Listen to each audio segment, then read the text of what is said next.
¿Qué tal? Bienvenidos otra vez a las lecturas de un man cualquiera. Hoy estoy aquí con Duquesa. Hola, Duquesa. Y voy a hablar de la segunda parte de Corazones en la Atlántida, siguiendo esta reseña por partes que he venido haciendo, en la que he tratado pues como de ocuparme de las que considero que son las tres partes fundamentales de esta novela. Corazones en la Atlántida es entonces una novela que podríamos decir que expresa las ideas más pacifistas de Stephen King con respecto a la guerra y específicamente trata como de recrear o de recuperar el espíritu de la juventud eh, durante la guerra de Vietnam a finales de los años 60. Y este segundo fragmento pues de la novela, que está constituido también como una especie de novela independiente, es el que esta segunda parte es la que le da pues el título a todo el libro y en parte es la que constituye pues como el corazón o la parte central de la historia, donde se cruzan pues como todas las historias. La historia larga anterior protagonizada por Bobby Garfield y Terry Brottigan y los otros dos relatos posteriores que vendrán después de eh, esta novelita corta, se podría decir este segundo capítulo con estructura de novela corta, que se llama 1966 Corazones en la Atlántida, con el subtítulo Chico, no podíamos parar de reír. Entonces esta eso es una historia de juventud, ya aquí no estamos con los personajes que conocimos, digamos, en la etapa de la niñez, en la historia anterior. Aquí principalmente vamos a ver qué se nos dice sobre Carol Gerber en la etapa ya como de su post-adolescencia. Conversando sobre eso hace poco con los integrantes de un club, llegamos como a la conclusión de que en las etapas de la vida realmente parecería que todos los seres humanos, pues todos los seres humanos occidentales, tenemos como dos adolescencias realmente. La, la adolescencia temprana, que es la que se vive cuando uno está pues como eh, en la época del colegio, y ya la adolescencia tardía, que es la que uno pasa en la universidad, que es como vivir las mismas experiencias del colegio, pero con un poquito más de libertad, con más cigarrillos, más sexo y un poquito más como de conciencia política, porque es allí donde se empieza como a forjar las convicciones ideológicas. Y es precisamente como de esa vida universitaria de la que se ocupa Stephen King en este fragmento. Nos cuenta la historia de Pete Riley y sus compañeros universitarios, y aquí se configura, digamos, un modo de vida que no sé para cuántas personas en Latinoamérica sea mm, como reconocible. No sé si hay países en Latinoamérica, por ejemplo, que tengan como ese sistema de educación universitaria que consiste en la residencia universitaria. La mayoría de nosotros conocemos pues como la educación formal, en la que uno se inscribe en una universidad pues y va a clases todos los días o los días en que se le asigne pues una materia de estudio, pero uno vuelve a su casa y vive su vida pues normal, eh, o digamos si tiene modo, compra un apartamento, alquila un apartamento y empieza a conocer lo que es pues esa vida independiente, principalmente de los padres, como dar los primeros pasos de vida independiente sin la ayuda de los papás. Entonces lo que yo siento es que eh, toda esa contextualización de lo que es un claustro universitario, una residencia universitaria, donde los estudiantes no solo se matriculan en la universidad, sino que viven en el campus universitario tienen sus habitaciones, deben conseguir su trabajo, ganarse pues como su sustento para seguir viviendo pues como en ese lugar y poder seguir cursando sus estudios. Eh, Allí lo que hay pues es como una recreación nuevamente de la época y es una manera muy inteligente de Stephen King abordar el tema del impacto social que causó la guerra de Vietnam en la sociedad norteamericana sin detenerse a narrar pues como los sucesos bélicos propiamente dichos. Yuduque, estás muy incómoda, estás muy incómoda. No me vas a dejar grabar el video. No quieres que grabemos el video hoy, Duque, Duque, Duque. Los gatos son así. Eh, el drama que se nos narra entonces es el de este grupo de jóvenes en ese claustro universitario, sus relaciones, sus rivalidades, sus posturas políticas, sus enamoramientos y sobre todo pues como eh, la manera como viven su época de formación en este claustro universitario finalmente les permitirá pues como decidir o tomar una postura clara y específica con respecto a la política de su país en relación con el conflicto bélico por el que está atravesando Estados Unidos en ese momento, a finales de los años 60. Entonces, no solo nos cuentan la historia de Peter Riley, nos cuentan también pues como la de varios de sus amigos, eh, entre ellos pues como el más destacado, el mejor amigo de él es un tipo muy apuesto al que le dicen Skip Kirk, o lo apodan Capitán Kirk, como el de Star Trek. Y su rival principal, que es un chico muy morboso, muy mal hablado, cuya presentación física es incluso desagradable, que se llama Ronnie Malenfant y que conduce a casi todo el grupo de estudiantes universitarios a lo que ellos denominan la fiebre de los corazones. Y se refiere sobre todo pues como a un juego de cartas al que estos estudiantes universitarios se vuelven adictos y se convierte pues como en el máximo peligro de su programa de estudios, porque se vuelven tan adictos a ese juego de cartas en el que hay apuestas y en el que hay pues como cierto manejo pues como de la habilidad con las manos y la predicción de las cartas que van a aparecer en el juego y la manera de hacer trampa y la manera pues como de crear estrategias para ganar, ese juego se convierte en una adicción y la mayoría de los estudiantes sienten, o por lo menos los que se vuelven adictos a ese juego, sienten que se convierte en un peligro porque descuidan sus estudios por estar jugando a toda hora, por en vez de estar estudiando para los exámenes, en vez de estar leyendo, en vez de estar incluso yendo a clases, se quedan por horas enteras jugando a este juego de las cartas y, y poco a poco se van dando cuenta de que no solo están arriesgando su programa de estudio, sino que están arriesgando también sus vidas, porque para esa época lo que nos deja claro la narración es que los estudiantes universitarios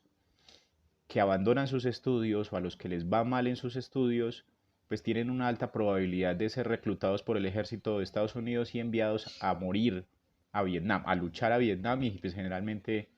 eh, a morir, a quedar en medio pues como de una situación insostenible, mm, de guerras pues en aldeas y en ambientes selváticos, que fueron pues como las condiciones que no le permitió, no le permitieron al ejército de Estados Unidos tener pues como una victoria en esa guerra y por eso digamos esa guerra se convirtió desde esa época misma como en el gran lunar de la historia de Estados Unidos, como en la gran vergüenza de la historia militar de Estados Unidos, al punto en que hoy eh, casi no se habla de eso, porque es como más bien un capítulo que los estadounidenses quisieran ocultar. Stephen King, en líneas generales, lo que logra hacer muy bien es como capturar ese sentimiento de época, de posturas políticas que trataban como de justificar la presencia militar de Estados Unidos en Vietnam y posturas políticas opuestas que protestaban contra, contra esa guerra y contra los políticos que apoyaban esa guerra y que la, la, la motivaban y seguían enviando tropas eh,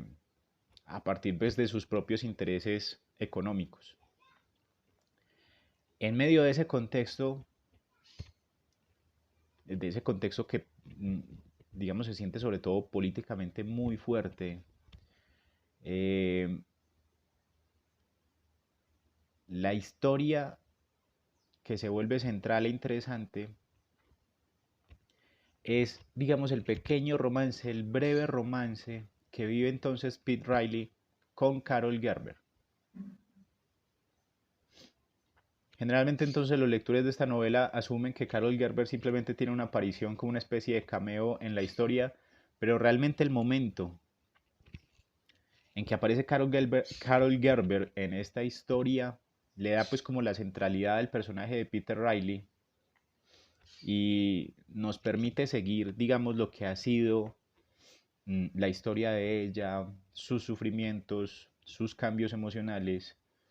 y lo que poco a poco se va transformando como en su postura política radical con respecto a la guerra del Vietnam. Entonces en esta segunda parte hay una serie como de sucesos, de momentos en los que uno siente que conoce al personaje por encima, pero que su protagonismo queda totalmente eclipsado cuando aparece Carol Gerber y vemos cómo lo afecta a él, eh, su relación con ella, una relación que es más bien ilícita porque se supone que Pete Riley tiene una novia y que Carol Gerber también tiene novio, o que para esa época ya se suponía que era la novia de Sol y John, que eso fue, digamos, algo que no nos contaron en la historia anterior, pero nos dan a conocer acá, ¿cierto? Como un punto de transición entre esas dos historias o entre esas dos épocas que venimos a conocer como fuera de cámaras, por decirlo así. Entonces es muy interesante cómo Stephen King configura pues esta historia de estos personajes. Y sí, se podría decir entonces que es como nuevamente la historia centrada en un enamorado de Carol Gerber, el novio de Carol Gerber, el nuevo novio. Uy, Duquesa, me estás llenando de pelos.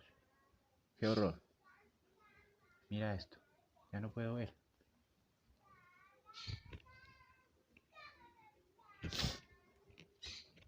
Lo que vemos entonces acá es pues como la nueva historia de amor de Carol Gerber.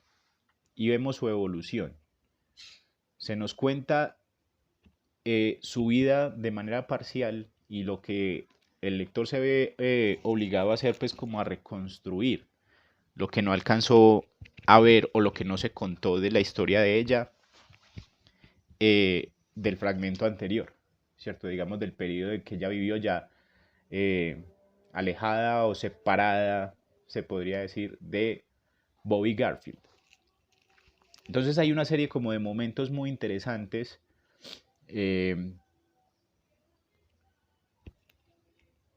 que centran o acaparan pues como la atención del lector con respecto a ese doble drama de vivir una vida universitaria intensa, eh, luchar, digamos, como con las responsabilidades académicas y tener, pues, digamos, ese contexto político que afecta emocionalmente a los personajes, así ellos se encuentren, digamos, a salvo en su país y en el contexto estudiantil en el que viven, y la guerra sea como una cosa lejana que en apariencia no tiene nada que ver con ellos. Pero lo que logra configurar muy bien Stephen King en esa narración es cómo efectivamente esa guerra lejana, esa guerra que se está librando muy lejos de Estados Unidos, eh, tiene un efecto emocional supremamente negativo eh, para los estadounidenses. Eh, hay varios pasajes que así lo demuestran, hay varios pasajes que tratan pues como de que uno como lector comprenda esa transición temporal,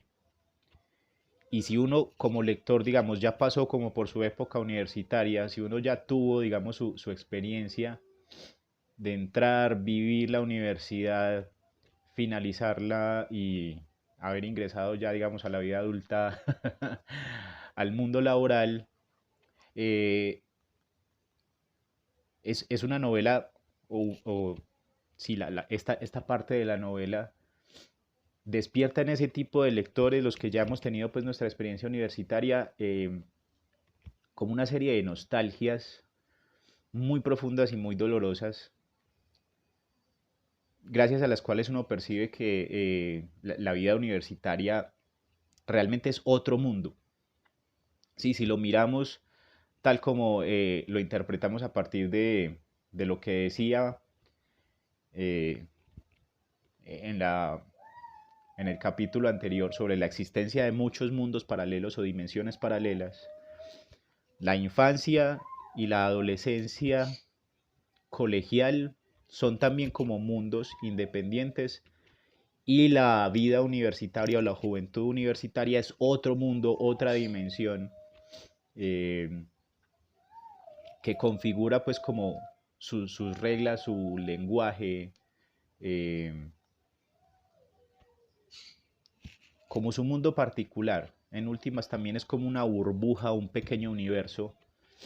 en el que uno siente que es una persona diferente con respecto a las personas que fue en el pasado y a la persona que uno va a ser en el futuro. Entonces, muy inicialmente hay una serie de pasajes de la novela que le permitan al lector conectarse muy bien como con el espíritu de la época y con la sensación del personaje narrador de estar evocando o reviviendo un mundo en el que actuó, pensó, sintió, habló de otra manera. Este párrafo, por ejemplo, es bastante ilustrativo de eso y me encanta porque es uno de los mejores párrafos también del nuevo tono que adquiere la novela con este nuevo narrador, porque ya es un narrador en primera persona, ya es un personaje protagonista el que está narrando esto, y eso refuerza un poco pues la sensación de algunos lectores de que Carol Gerber aquí es un personaje secundario, pero realmente pues es como la jugada técnica que hace Stephen King como para distraer al lector y hacerle creer nuevamente, como hizo en el capítulo anterior, que el protagonista es el hombre sobre el personaje hombre sobre el que uno se enfoca como lector. Entonces este parrafito también es como una muy buena introducción a pensar ese mundo de la vida universitaria como un mundo independiente a los demás mundos que uno vive, el mundo de la escuela, el mundo del colegio, ¿cierto? El mundo de la infancia y la adolescencia temprana. Dice acá, durante mi etapa universitaria aprendí mucho, en las aulas donde menos. Aprendí a besar a una chica y a ponerme un condón al mismo tiempo, una práctica necesaria pero a veces pasada por alto. A beberme medio litro de cerveza de un trago sin vomitar, a ganar un dinero extra en mi tiempo libre, escribiendo los trabajos semestrales a compañeros en mejor situación económica que yo, como era el caso de la mayoría de ellos, a no apoyar al Partido Republicano, pese a descender de una familia en la que esa era la tradición desde hacía muchas generaciones, a salir a las calles con una pancarta en alto gritando consignas como 1, 2 y 3, en su guerra no lucharé, y tú, presidente, ¿a cuántos has enviado hoy a la muerte? Aprendí que uno debía intentar colocarse en la dirección del viento cuando lanzaban gases lacrimógenos y, si no era posible, respirar despacio a través de un pañuelo o una bufanda. Aprendí que cuando aparecían las porras, Convenía tenderse de costado con las piernas encogidas contra el pecho y cubrirse con las manos la parte posterior de la cabeza. En Chicago en 1968 aprendí que la policía podía molerte a palos por bien que te cubrieras. Hay muchos párrafos así, pues como en las narraciones de Stephen King, que recogen muy bien como el espíritu de una época, resumen muy bien también lo que es pues como el aprendizaje eh, por el que atraviesa el personaje, digamos la formación que recibe o que siente que adquiere en ese fragmento narrado. Y este es uno pues como muy bueno porque prepara al lector pues a lo que va a ser, digamos, esa serie de aprendizajes extracurriculares por los que pasa Pete Riley y que se convierten, digamos, como en el pilar de su postura en contra de la guerra de Vietnam. Entonces vamos conociendo ahí a otros personajes, a este Ronnie Malenfant, que es más bien como una mala influencia, como ya lo dije, y más adelante hay un personaje que digamos tiene un protagonismo pues también central, aunque aparentemente es un personaje eh, que se podría decir que es como un rarito dentro del grupo de universitarios que interactúan en esta parte, porque es un personaje eh, eh, atípico, digamos, dentro de lo que son pues como los personajes universitarios que encontramos aquí. Él se llama Stock Jones y es un chico pues que todo el tiempo lo vemos andando en muletas, al que apodan Riz Ras, le hacen bullying, se burlan de él, ¿cierto? Lo señalan porque pues nadie conoce como muy bien su historia y el tipo anda con sus muletas todo el tiempo, es arrogante, no permite que le ayuden, no permite que lo vean o lo asimilen como un inválido o como un minusválido o como alguien que necesita ayuda. Y al final de este segmento, de esta parte centrada pues como en la juventud de esos personajes, se convierte también pues como en una pieza central que les permite, digamos, a estos personajes cobrar conciencia del momento político, del momento histórico que están viviendo. La aparición, pues, como del personaje es fenomenal, ¿cierto? Porque es como el personaje con el que se introduce uno de los elementos culturales más llamativos de la época de Vietnam y es como la utilización del símbolo de la paz como santo y seña o como símbolo de la rebeldía y la postura de oposición a la presencia de el ejército de Estados Unidos en Vietnam. Y ese fragmento donde aparece entonces Stock Jones, lo ven caminando, subiendo como por una colina con mucha dificultad con sus muletas. Él lleva una chaqueta donde tiene dibujado el símbolo de la paz en la parte de atrás y nadie sabe en ese momento que ese es el símbolo de la paz. Y ya luego, digamos, ese es un anuncio de un momento más adelante, hacia el final de la historia, en el que todos estos estudiantes acogen ese símbolo de la paz, se lo bordan a la ropa, lo ponen como un escudo, digamos, en la parte de atrás de sus chaquetas, adornan eh, su lugar su dormitorio y su lugar de estudio con ese símbolo y se convierte en un signo de rebeldía. Y me encanta, por ejemplo, cuando aparece en el libro por acá y el narrador dice, me gustaba el jodido símbolo. Ni siquiera entonces tenía muy clara mi opinión sobre la guerra, pero le encontraba bastante encanto a aquella huella de gorrión y empezó a invadirme una sensación de sueño. Dibujarla me había servido al menos para eso. Y hay una escena muy bacana también, pues cuando están acusando al final, pues justamente a este estudiante de las muletas, a Stock Jones, de haber hecho una pintada de la pared en contra del presidente y todos los estudiantes eh, tratan como de adjudicarse haber hecho la pintada como para salvar pues al compañero, como en un acto colectivo de comunión política. O sea, esa parte pues es muy genial y podría ser, digamos, una parte por la que, em, no sé, pensadores de extrema derecha podrían como acusar de comunista o de izquierdoso a Stephen King por motivar esas ideas pacifistas, ante todo. Pero lo que me llama mucho la atención pues de esta parte que está llena pues como de esas historias de amistad, esas historias como de tensión, eh, esos momentos como de análisis político de las noticias que ellos reciben, de las, eh, de las batallas terribles que ocurren en Vietnam, de esas matanzas espantosas. Eh, lo que es muy atractivo pues de esta parte es como la historia de Carol Gerber nuevamente se convierte en el centro de todo, mmm,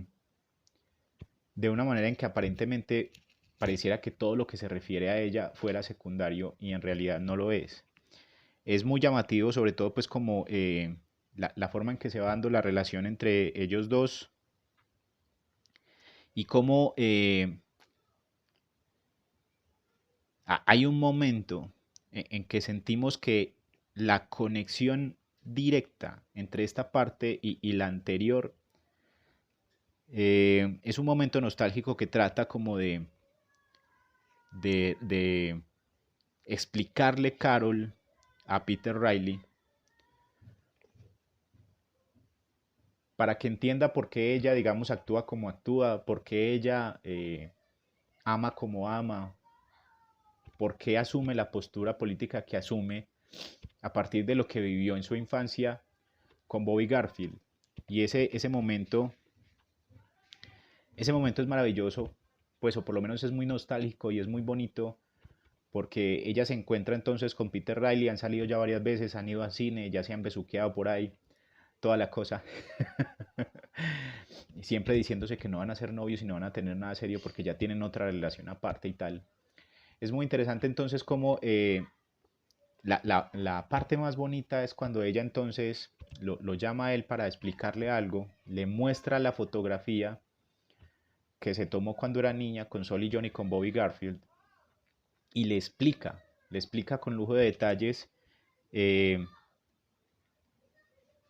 le, explica con lujo, le explica con lujo de detalles que Bobby Garfield fue su primer amor y que el hecho de que Bobby Garfield la hubiera salvado alguna vez eh, cuando un grupo de muchachos la dejó golpeada y tirada eh, en medio de un bosque, fue calando en ella para siempre hasta convertirla pues en una persona muy consciente de la necesidad de tomar partido frente a las injusticias. Entonces es una forma muy inteligente de Stephen King conectar épocas en la vida de personajes, en la vida de los personajes y hacer sentir pues como que los sucesos de la infancia van forjando lo que son pues como las convicciones de la juventud y de la posterior vida adulta. Esa parte después es muy bella, pero creo que no la voy a leer para no hacer muy largo este video. Voy a referirme a, a otro momento donde creo que Stephen King pues también hace una jugada muy inteligente como para conectar las distintas épocas recreadas en esta novela. Y si bien entonces en el capítulo anterior, digamos que uno de los sucesos o uno de los momentos más hermosos y más importantes es el momento en que Bobby Garfield y Carol se besan cuando está la noria detenida, ¿cierto? En ese parque de atracciones pues al que ellos van. Aquí digamos que ese momento, como ya está vivido por jóvenes, ¿cierto? Jóvenes universitarios en su pleno desarrollo sexual, ya no son niños, eh, ese primer momento romántico acá entonces está magnificado, ¿cierto? Está elevado a un nivel mucho mayor. Y en esa medida entonces Stephen King logra retomar más o menos algo que ya había contado, como hacer una especie de remake de su propio capítulo anterior y elevar el momento eh, en cuanto al lenguaje, en cuanto a la recreación de los personajes, a sus reacciones, y, y de esa manera traza el arco, sobre todo, o el primer arco del personaje de Carol Gerber. Creo que en otro video ya dije pues que Stephen King no tiende mucho a escribir escenas eróticas, pero esta es una escena erótica fenomenal. Entonces, son también como grados de erotismo muy bien manejados en la novela. Un primer grado de erotismo pues es ese momento tímido, bello, eh, del primer beso. Este vendría a ser pues como el momento ya erótico del primer o uno de los primeros encuentros sexuales o digamos un encuentro sexual satisfactorio.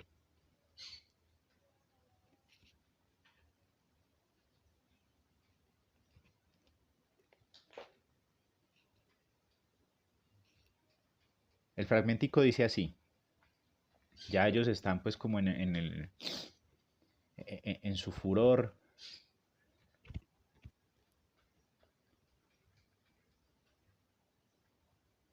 Y la escena en la que se configura, digamos, la escena erótica es muy bella porque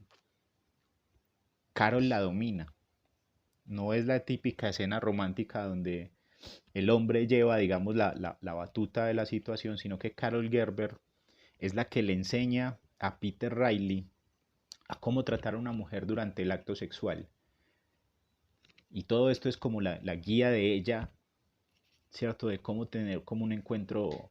sexual satisfactorio.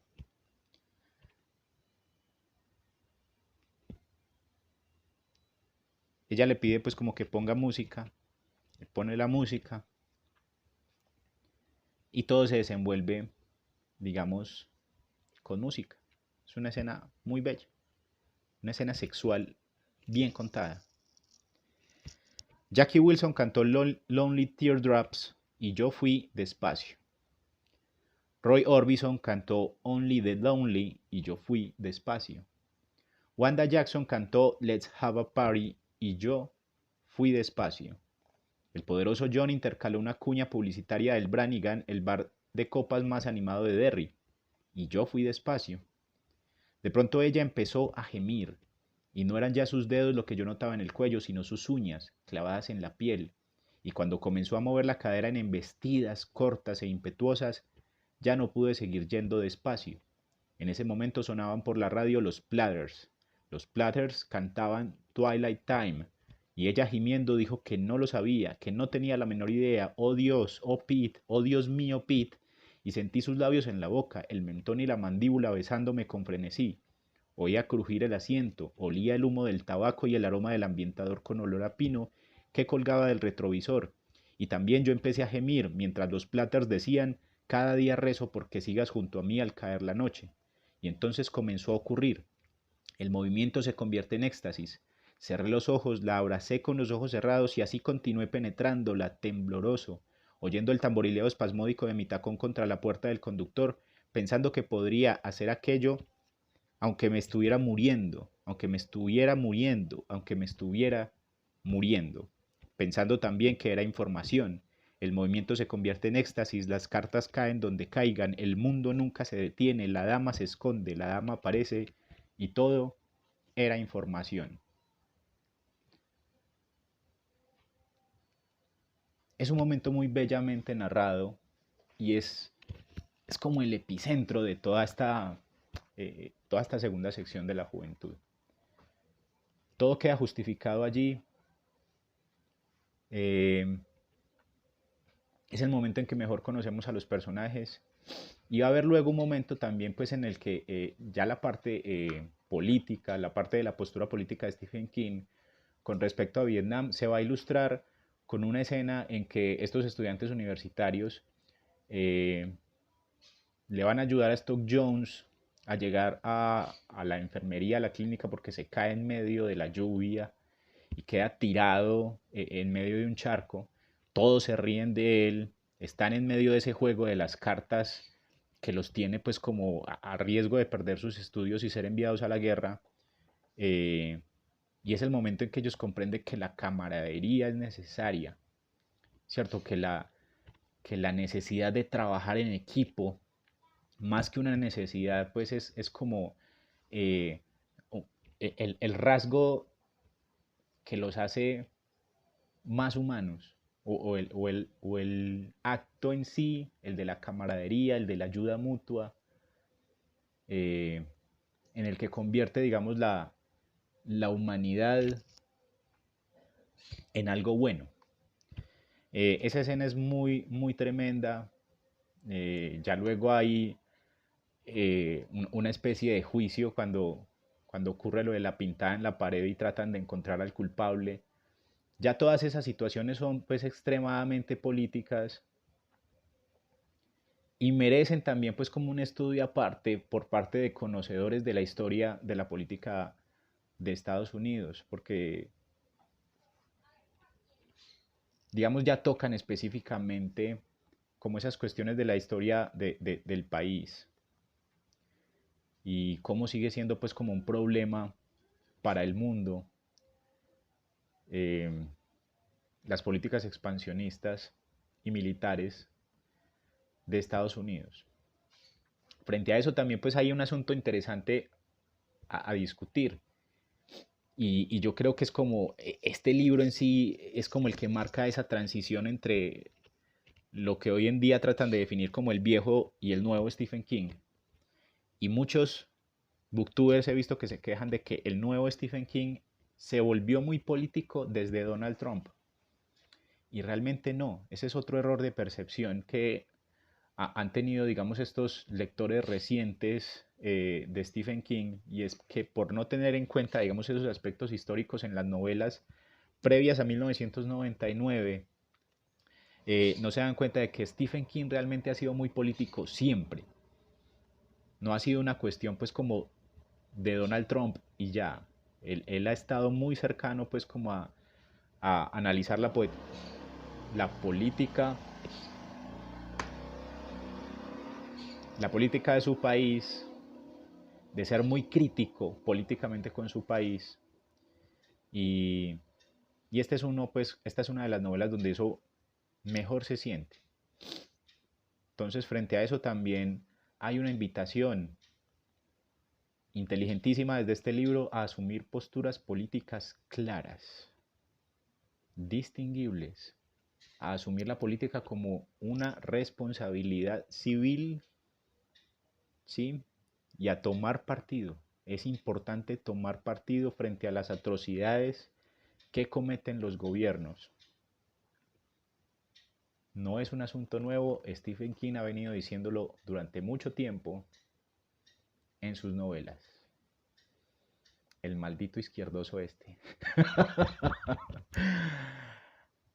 Voy a dejar ahí, creo que igual son como muchos aspectos los que voy a dejar por fuera, pero me gusta sobre todo pues como la manera en que esta novela conecta las emociones con la historia, hace que confabule los elementos de construcción individual e íntima de los personajes con los elementos de construcción exterior de la sociedad en la que discurren.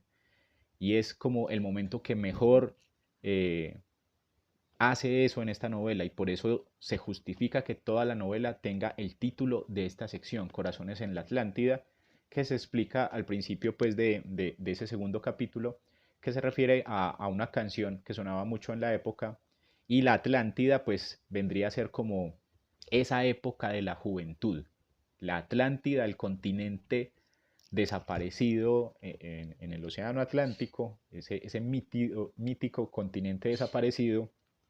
se convierte aquí en la alegoría de la juventud perdida, de la juventud que termina irremediablemente sepultada por las aguas de la historia.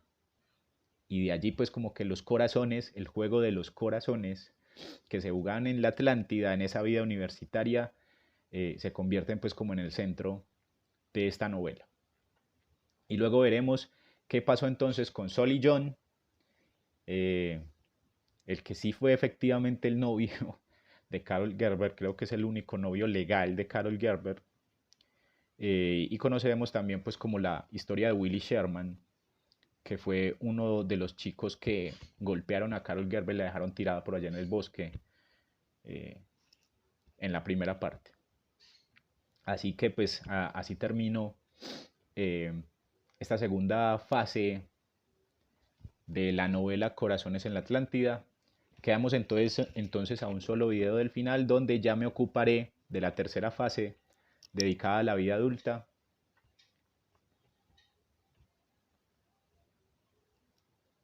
Cuéntenme si se sienten a gusto como con estas reseñas minuciosas que estoy tratando de hacer, este seguimiento que le estoy haciendo pues a este libro. Cuéntenme si ya lo leyeron y si les gustó, qué tal les parece. Y suscríbanse, denle click a la campanita, hagan entonces ustedes lo que se sientan llamados a hacer con el contenido de este canal. Darle me gusta y compartir el video, etcétera, etcétera. Sigan cuidándose bastante.